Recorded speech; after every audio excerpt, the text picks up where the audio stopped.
Ready, Naomi? Mm-hmm. Okay. Okay, this is called a second and a half in the aftermath. For the past 10 months, I've been dealing with the aftermath of a most unusual second and a half of time in my life. Last June at 11:30 p.m. on a Saturday night, I stopped at the railroad crossing here in Katona, and the gates were down. I was the only car stopped at the gate, and I was heading east toward 22. The train passed, the flashing gate rose, and I drove onto the tracks. Immediately, I saw flashing lights behind me as a police car swept out of a hidden parking lot to stop me. The gates were still rising and blinking when I went onto the tracks, and that's illegal in New York State. Had I waited another second and a half, I estimate, I would have been in the clear, but I did not do that. The officer checked my license and insurance and said I would get a notice of the infraction, which is the first ticket I'd ever gotten in my life. Once I got the infraction, I could plead guilty or not guilty. And he told me that if I pleaded not guilty and went to court, then he would be there when I appeared.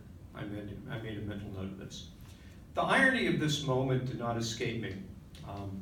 I'm a very cautious driver. I'm the kind that stays at the speed limit and annoys all the other drivers who apply a heavier foot to the gas pedal. Packs of cars on the Sawmill Parkway constantly approach, surround, and pass me, leaving me in their literal dust. Initially, I pleaded guilty, but when I got to Town Hall to pay the fine, the clerk suggested I plead not guilty and get my day in court. So after two public servants suggested I plead not guilty, I got the message and I changed my plea to not guilty. After much delay, like 9 months, March 19th was set as the date for a pretrial conference where I could do a plea deal. I hoped when I got to court that I could discuss my ideas for addressing the issues of safety at railroad crossing. As local residents, you know that these can be deadly serious. For example, 6 people were killed in the 2015 collision in Valhalla at a crossing I passed through hundreds of times during my years of commuting from Katona to New York. Court day came. The officer was there and I negotiated with him and I got a reduced fine and fewer points on my license. The town justice called my name and reviewed the plea deal. I agreed to that deal.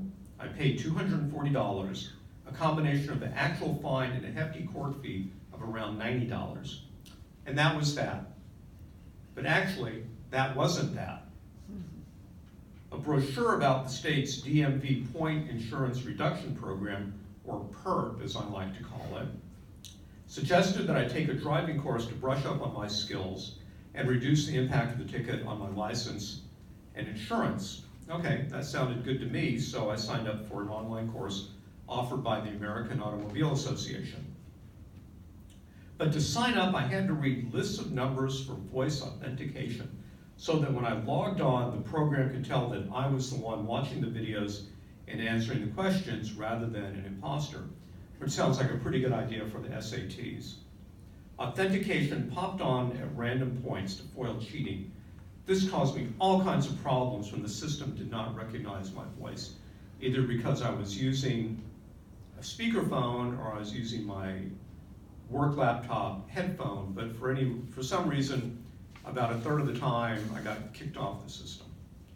The course took a minimum of 320 minutes to complete. I'll let you figure out how many hours that is. And they really do make you sit there for all the 320 minutes. The more sign-in problems I had, the more I delayed taking the course. Still, I had to finish it within 3 weeks of starting. I was getting down to the wire by late April.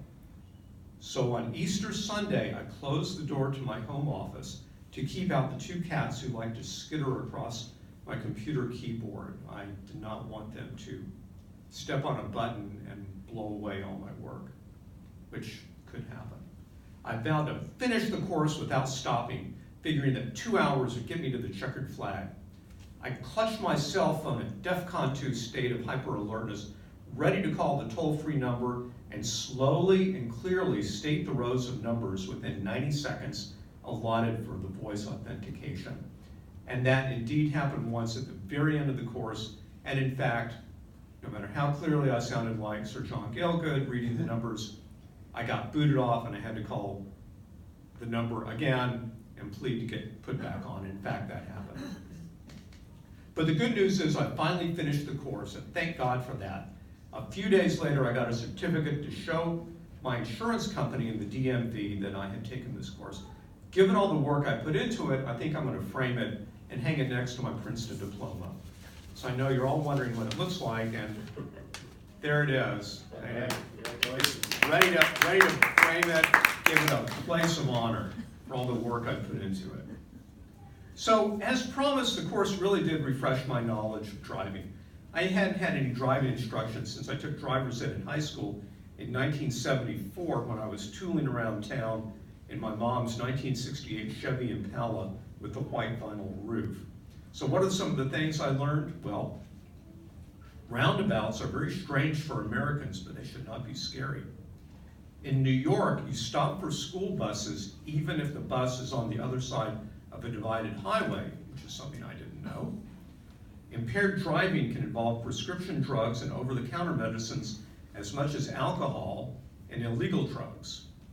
So I've already shared my railroad crossing safety thoughts on Facebook, where Assemblyman David Buchwald read them and noted that he's proposed legislation on the matter.